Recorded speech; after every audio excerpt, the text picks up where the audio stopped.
Hello everyone, welcome to my YouTube channel. कैसे हैं आप सब।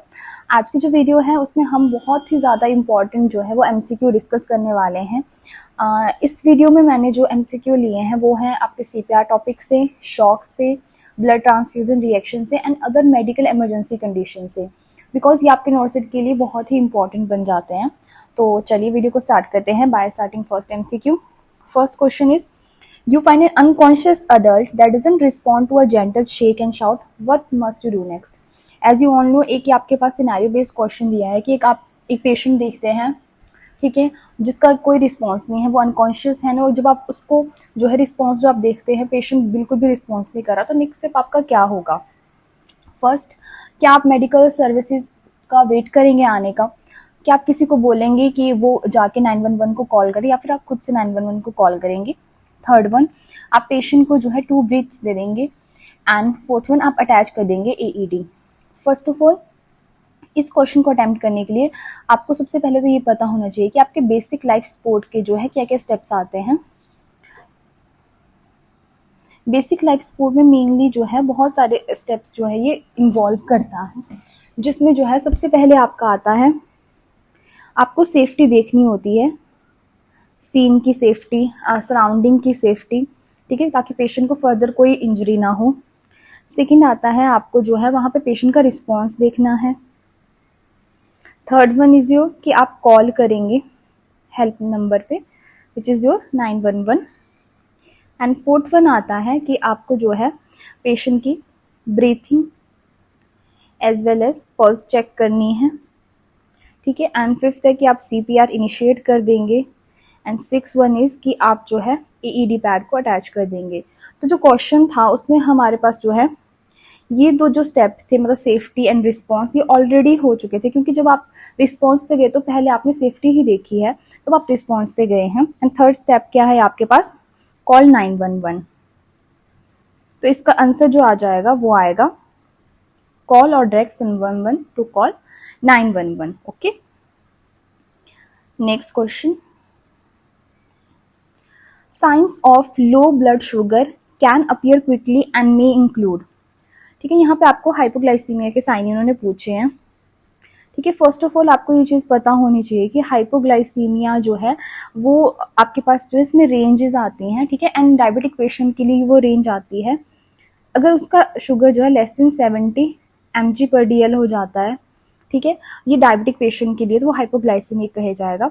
अगर जो नॉर्मल पेशेंट है, मतलब वो नॉन डायबिटिक है, अगर उसका sugar level less than 54 mg/dl से लेस चला जाए, तब उसे जो है हम हाइपोग्लाइसीमिक कंसीडर करेंगे, ठीक है। यहाँ पे सिम्टम देख लेते हैं हम, साइन सिम्टम जो इन्होंने दिए हैं। First, change in behaviour such as confusion, irritability, sleepiness, hunger, thirst, weakness, sweating, pale skin and seizure. ये सारे के सारे स्टेप ही जो है इसमें इन्वॉल्व होंगे। तो all of the above is their answer, all of the above, ठीक है। एंड मेनली जो सीजर हैं वो आपके तब आते हैं जब आपका जो आपके पास हाइपोग्लाइसीमिया है वो सीवियर लेवल पे चला गया है, and which is also lead two comma two patient, ठीक है। तो ये चीज़ें आपको जो है वो पता होनी चाहिए रिलेटेड टू हाइपोग्लाइसीमिया, ठीक है। Next one, what should you do for a conscious infant who is choking and cannot cry, cough and breathe? Arrange according to priority sequence. First of all आपसे यहाँ पे सिचुएशन दी है कि conscious infant है, ठीक है। जब भी आप एक इस तरीके का क्वेश्चन करते हैं तो सबसे पहले आपने ये चीज़ देखनी होती है कि जो अगर चोकिंग हुई है तो वो जो इन्फेंट है, चाहे वो अडल्ट है, वो कॉन्शियस है कि अनकॉन्शियस है। बिकॉज अगर वो अनकॉन्शियस होगा तो पूरी प्रायोरिटी चेंज हो जाएगी, अगर वो कॉन्शियस है तो प्रायोरिटी डिफरेंट रहेगी, ठीक है। देख लेते हैं। First one, carefully position infant face down. Face down हम नहीं करते हैं, सबसे पहले जो हमारा एक्शन होता है वो होता है कॉल 911, ठीक है। उसके बाद आपको क्या करना होता है, बेबी को पोजीशन देनी होती है which is your face down, इस तरीके से अपने फोर आर्म पे, ताकि जो उसका शोल्डर ब्लेड है वो इस तरीके से आए। अब इसमें हमारे पास जो थर्ड स्टेप रहता है वो होगा कि आप बेबी को 5 फर्म बैक स्लैप्स देंगे, और इसके साथ जो है क्या करेंगे, with heel of your hand, third ये आ गया, इधर जो है आप बेबी को बैक ब्लोज देंगे, एंड फोर्थ वन आ गया कि अब आप क्या करेंगे, बेबी का फेस जो है वो अप कर लेंगे इस तरीके से, क्योंकि अब आपको चेस्ट थ्रस्ट देनी है। तो लास्ट स्टेप आपका आ गया ये, इसमें जो जिसमें आप क्या देंगे, चेस्ट थ्रस्ट देंगे। तो आपके जो यहाँ पे आंसर बनेगा वो बनेगा योर ऑप्शन नंबर 1। ठीक है, आई होप सो आपको ये समझ आ गया होगा। सबसे पहले आपको क्या करना है, ठीक है, एक बार इसको फिर से समझ लेते हैं। सबसे पहले जब भी कोई ऐसी कंडीशन है, पहले आपने उसका कॉन्शियस लेवल चेक करना है कि कॉन्शियस है कि अनकॉन्शियस है। ठीक है, सबसे पहले आप क्या करोगे, 911 पे हेल्प करने को बोलोगे। सेकेंड वन क्या करोगे, पोजीशन दोगे फेस डाउन करके। ठीक है, थर्ड वन क्या करोगे, आप उसको 5 फॉर्म बैक ब्लोज दोगे between infant shoulder with heel of your hand. Fourth one क्या करोगे, फेस अप पोजिशन दोगे। एंड फिफ्थ वन क्या करोगे, आप चेस्ट थर्स्ट बेबी को दोगे। ठीक है, तो इस तरीके से आपकी ये प्रायोरिटी बनेगी। इसे आप जो है नोट भी कर सकते हैं अपनी नोटबुक पे। तो चलिए नेक्स्ट क्वेश्चन की तरफ चलते हैं। To clean a dirty open wound you should use, ठीक है, हमेशा जब भी कोई डर्टी और ओपन वुंड है, हमेशा हम वाटर यूज करते हैं, अल्कोहल हम यूज नहीं करेंगे, H2O2 हम यूज नहीं करेंगे, एंटीसेप्टिक वाइप्स हम यूज नहीं करेंगे। ठीक है, next question. While performing a chest compression during the CPR, you hear a crackling sound like the sound of your ribs are breaking. What should you do? आप CPR दे रहे थे और अचानक से आपको ऐसी आवाज आई कि पेशेंट की जो है वो रिब्स जो है वो ब्रेक हो गई हैं। तो आप क्या करेंगे? क्या आप CPR रोक देंगे और स्टॉप हो जाएंगे और वेट करेंगे इमरजेंसी के सर्विसेज के आने का? सेकेंड वन कि आप कंटिन्यू CPR देते रहेंगे। थर्ड वन कि आप जो है, ओ सॉरी, इसका आंसर जो है वो दिख गया, पर चलिए, continue performing CPR but press softer और प्रेस हार्डर। फर्स्ट वन, कभी भी आपको CPR जो है वो नहीं रोकना है, ऐसी कंडीशन में आपको कंटिन्यू रखना है CPR, which is your answer. Because यहाँ पे जो हमारे पास प्रायोरिटी बनती है वो बनती है पेशेंट की लाइफ सेव करना, रेदर देन कि हम रुक जाएं ताकि पेशेंट की जो है वो रिब्स ब्रेक ना हो। बिकॉज ये जो है एक कॉमन कॉम्प्लिकेशन है ड्यूरिंग CPR, रिब्स ब्रेक होना। ठीक है, लेकिन आप उसकी जान के साथ रिस्क नहीं ले सकते, इसलिए हम जो है कंटिन्यू CPR करेंगे पेशेंट में। Next one, what is the treatment of choice to correct the hypovolemic shock? Hypovolemic shock है, हाइपोवोलेमिक शॉक को हम हेमरेजिक शॉक भी कहते हैं। ठीक है, ये चीज़ आपको पता होनी चाहिए। इसमें क्या होता है आपके पास, फर्स्ट ऑफ ऑल आपकी जो ब्लड वॉल्यूम है वो किसी भी इंजरी की वजह से जब आपके पास एक्सेसिव ब्लड लॉस हो जाता है, फिर क्या होता है, आपके जो है हार्ट अफेक्ट होता है, मतलब वहाँ पे जो है वीनस रिटर्न कम हो जाएगा। ठीक है, आपकी कार्डिक जो आउटपुट होती है, ठीक है, वो डिक्रीज हो जाएगी। कार्डिक आउटपुट डिक्रीज हो जाए तो आपकी जो टिश्यू परफ्यूजन है, ठीक है, वो जो है डिक्रीज हो जाएगा साइड बाय साइड। तो आपको क्या होगा साथ में, इस वजह से क्या हो जाता है, पेशेंट हाइपोवोलेमिक शॉक में चला जाता है। ठीक है, it leads to hypovolemic shock. तो अब यहाँ पे हमारे पास ब्लड वॉल्यूम लॉस हुई है, तो हमारा मेन जो प्रायोरिटी रहेगी वो रहेगी कि उस ब्लड वॉल्यूम को अचीव करना फिर से। तो यहाँ पे आपका आंसर रहेगा ऑप्शन नंबर सेकेंड। ठीक है, आई होप सो आपको ये समझ आएगा। हाइपोवोलेमिक शॉक को ही हम हेमरेजिक शॉक कहते हैं। एंड यहाँ पे एक्सेसिव ब्लड लॉस होता है जिस वजह से आपकी ब्लड जो टिश्यू ट्रांस परफ्यूजन है वो कम हो जाती है, तो उसको मेंटेन करने के लिए हमें फ्लूइड्स देने पड़ते हैं। ठीक है, यहाँ पे थर्ड आंसर दिया है वो रॉन्ग है। इसका जो आंसर है वो आपके पास क्या आएगा, option number second. Next question, which of the following causes the fluid volume loss considered as absolute hypovolemia? ठीक है, एब्सोल्यूट हाइपोवोलेमिया किसको क्यों होगा, because of your GI bleed. GI bleed होगा, ब्लड जो आपकी वॉल्यूम है वो डिक्रीज होगी, एंड फर्दर जैसे मैंने आपको एक्सप्लेन किया वो, ये इसकी जो है एब्सोल्यूट जो है हाइपोवोलेमिक किसकी वजह से होता है, GI ब्लीड की वजह से। नेक्स्ट क्वेश्चन, ठीक है, इसका आंसर भी यहाँ पे रॉन्ग है। इसका, medical services has transported a client with severe chest pain, as the client is being transferred to the emergency stretcher, you note unresponsiveness, cessation of breathing, unpalpable pulse. Which of the following tasks is appropriate to delegate the nursing assistant? आप जो है वो उसको transport कर रहे थे और during transport जो है वो पेशेंट का जो है वो अनरिस्पॉन्सिव हो गया, सीजेशन ऑफ ब्रीथ हो गया, अनपैल्पेबल, जहाँ भी आपके पास अनपैल्पेबल पल्स हो, पेशेंट अनरिस्पॉन्सिव और सीजेशन ऑफ ब्रीदिंग हो, आप कंप्रेशन करना स्टार्ट कर देंगे। ठीक है, यहाँ पे आपका फर्स्ट स्टेप क्या बनता है कि नर्स कंप्रेशन करना जो है वो पेशेंट को स्टार्ट कर देगी।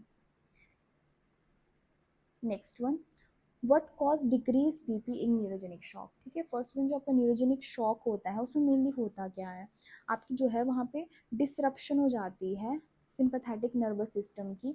उस वजह से क्या होगा, जो आपके कैटेकोलेमाइंस हैं, ठीक है, your epinephrine and nor epinephrine, ठीक है, वो आपका उसका लेवल क्या हो जाएगा, डिक्रीज हो जाएगा, जिस वजह से जो उनके एक्शंस थे, जो आपके बॉडी पे वो सिंपैथेटिक एक्शन शो करते थे, वो भी डिक्रीज हो जाएंगे। जैसे कि आपकी हार्ट रेट डिक्रीज हो जाएगी, ठीक है, आपका जो है वो बीपी जो है वो डिक्रीज हो जाएगा। इसी वजह से जो है वो न्यूरोजेनिक शॉक में आपको क्या देखने को मिलता है, ब्रेडिकार्डिया। क्योंकि ऐसे क्या होता था, सिंपैथेटिक नर्वस सिस्टम एक्ट करता था आपका जो है वो हार्ट पे एक्ट करता था वो, लेकिन अब जो है वो कम हो गया है, वो उसका एक्शन प्रॉपर नहीं हो पा रहा, आपका हार्ट रेट जो है वो डिक्रीज हो जाएगा। ठीक है, ये सब कुछ होता है disruption of SNS communication, which is sympathetic nervous system communication. Next है, if you suspect that your choking baby airways is closed off and her जो उसका थ्रोट था वो स्वेलन शट और बंद हो गया, लेकिन अगर जैसे आपको यहाँ पे बेबी में क्या हुआ है, उसका जो चोकिंग हुई, चोकिंग के बाद उसकी स्वेलिंग आ गई, जिस वजह से वो कफ नहीं कर पा रहा है और वहाँ पे शट हो गया वो उसका थ्रोट बेसिकली, तो आप क्या करोगे। ठीक है, यहाँ पे आपको कुछ नहीं करना, आपको इमिडिएटली 911 को सबसे पहले कॉल करना है, क्योंकि यहाँ पे हो जो है उसका थ्रोट तो बंद हो गया और उसके बाद हो सकता है कि जो बेबी है वो अनकॉन्शियस हो जाए। अगर वो अनकॉन्शियस हो जाता है फिर आपको जो है वो टेस्ट चेस्ट थर्स यहाँ पे परफॉर्म करना स्टार्ट कर देना है। Next question, what class of drug is typically use to treat neurogenic shock. Neurogenic shock में हमेशा वेसोप्रेसर हम यूज़ करते हैं क्योंकि वहाँ पे वेसोडायलेशन हो गई है, ठीक है, डिक्रीज कैटेकोलेमाइन की वजह से। तो हमें यहाँ पे क्या करना है, वेसोप्रेसर यूज़ करना है, which is your dopamine and dobutamine. Okay,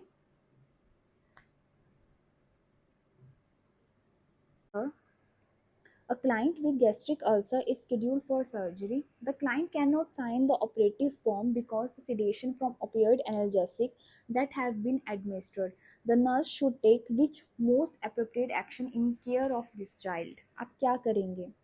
ठीक है, आपका पेशेंट है, उसको कंसेंट आपको लेना है, लेकिन अगर उसे ओपाइड एनाल्जेसिक दी हैं जिस वजह से पेशेंट जो सीडेट हो गया है, तो कैसे जो इसका कंसेंट लिया जाएगा। क्या नर्स खुद जो इंचार्ज होगी वो खुद से साइन कर लेगी, या फिर हम कोर्ट ऑर्डर का वेट करेंगे, या फिर क्या करेंगे हम पेशेंट में, या फिर उसे हम सर्जरी के लिए विदाउट कंसेंट ही भेज देंगे, या फिर हम टेलीफोन कंसेंट लेंगे फैमिली मेम्बर से।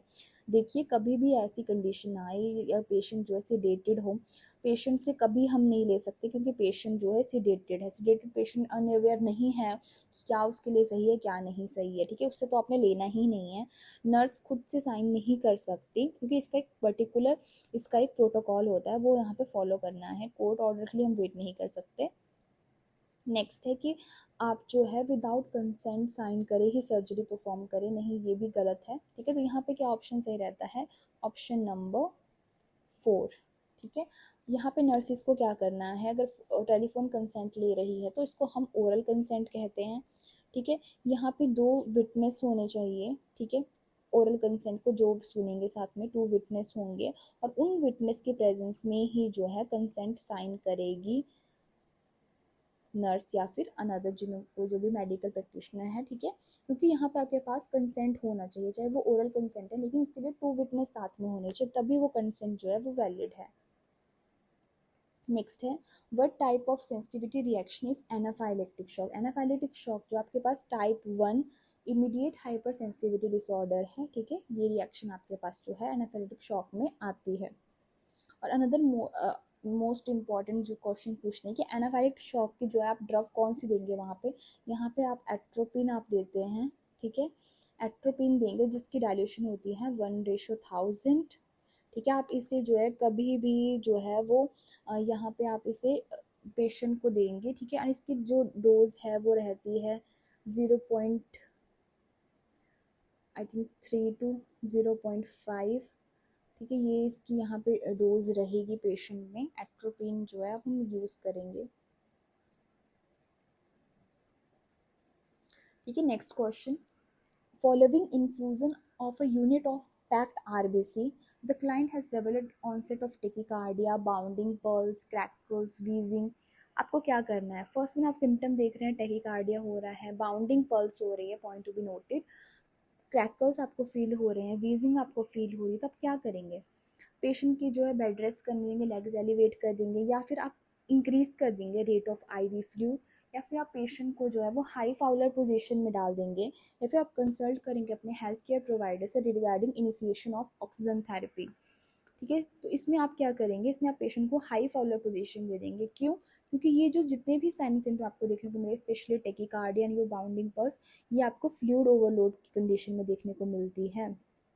तो हो सकता है भी यहाँ पे पेशेंट को फ्लूइड ओवरलोड हो रहा है, तो इस वजह से हम क्या करेंगे? पेशेंट को हाई फाउलर पोजीशन देंगे, क्योंकि उसको ब्रीथिंग में भी प्रॉब्लम आएगी। तो आप क्या करेंगे? पेशेंट को हाई फाउलर पोजीशन देंगे, और आपका अगर यहाँ पे अदर ऑप्शन होता तो आप जो है वो अपना फ्लूइड का जो रेट है वो भी कम कर देते उस टाइम पे।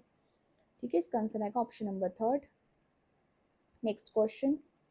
A client with severe blood loss resulting from multiple trauma. ठीक है, मल्टीपल ट्रॉमा हुआ है, उसको ब्लड लॉस उसका कैसा है? सीवियर है। ठीक है, रैपिड ब्लड ट्रांसफ्यूजन उसको करना है। ठीक है, वो अनदर नर्स को बोलेगी कि कौन सा डिवाइस वो लेके आए, ताकि जो है पेशेंट को कार्डिक डिस्लेथमिया से बचा सकें। ठीक है, आपको एक बात यहाँ पे नोट करनी है कि रैपिड ट्रांसफ्यूजन है और सीवियर ब्लड लॉस, यानी इमीडिएट एक्शन चाहिए। तो हम यहाँ पे ब्लड को जो है रिवॉर्मिंग करने के लिए उसकी ब्लड वार्मिंग डिवाइस यहाँ पे यूज़ करेंगे, क्योंकि अगर ब्लड जो है वो ठंडा होगा तो पेशेंट को रिस्क ऑफ कार्डिक अरिथमियाज यहाँ पे हो सकते हैं, और ये एक सीवियर कंडीशन है, तो हमें ब्लड वार्मिंग डिवाइस यूज़ करना पड़ेगा इधर। ठीक है, एंड कभी भी पेशेंट को जो है वो आपने कोल्ड ब्लड नहीं चढ़ाना, और कभी भी जो है ब्लड को गर्म करने के लिए आप उसे हॉट वाटर में नहीं डालेंगे, क्योंकि कई जगह अगर ये चीज़ होती है तो उस वजह से क्या होता है? ब्लड की हीमोलिसिस हो सकती है, और पेशेंट फर्दर जो है वो शॉक में जा सकता है। तो ये आपने कभी भी नहीं करना, हॉट वाटर नहीं यूज़ करना है कभी भी ब्लड को गर्म, हमेशा एक ब्लड वार्मिंग डिवाइस यूज़ करना है। अगर नॉर्मल आप कंडीशन में दे रहे हो तो 30 मिनट के अंदर आपको ब्लड लगाना है, जब तक ब्लड थोड़ा नॉर्मल ना हो जाए। ठीक है, आई होप सो आपको ये क्वेश्चन समझ आया होगा। ठीक है, मेन है सीवियर ब्लड लॉस हुआ है, इसलिए हम ब्लड वार्मिंग डिवाइस यूज करेंगे ताकि कार्डिक डिसरिथमियाज ना हो। नेक्स्ट है, you should you place your fist when performing Heimlich maneuver। Heimlich maneuver is also known as abdominal thrust। ठीक है, ये पेशेंट में हम परफॉर्म करते हैं, जो चोकिंग वाले हमारे पास पेशेंट होते हैं मेनली। ठीक है, उनमें हम परफॉर्म करते हैं। एक फिस्ट जो बनती है वो हम उसको कहाँ अप्लाई करेंगे? Right above the naval, right below the naval, above the heart, below the heart. First one, अगर ये पेशेंट सपोज कीजिए ये पेशेंट है और ये पेशेंट की नेवल है, ठीक है, तो आप जो फिस्ट है वो हमेशा इधर, यानी कि 2 इंच अबव योर नेवल। ठीक है, यहाँ पे आपकी फिस्ट की प्लेसमेंट होगी इस तरीके से। ठीक है, तब हम इसे क्या बोलते हैं? एब्डोमिनल थर्स्ट बोलते हैं। अगर हम इसे हार्ट लेवल पे करेंगे तो ये हुआ ही नहीं। ठीक है, यहाँ पे आपको राइट अबव योर नेवल आपकी प्लेसमेंट होगी फिस्ट की। ठीक है, ये क्वेश्चन भी इंपॉर्टेंट है, इसे हाईलाइट कर लीजिए। Next one,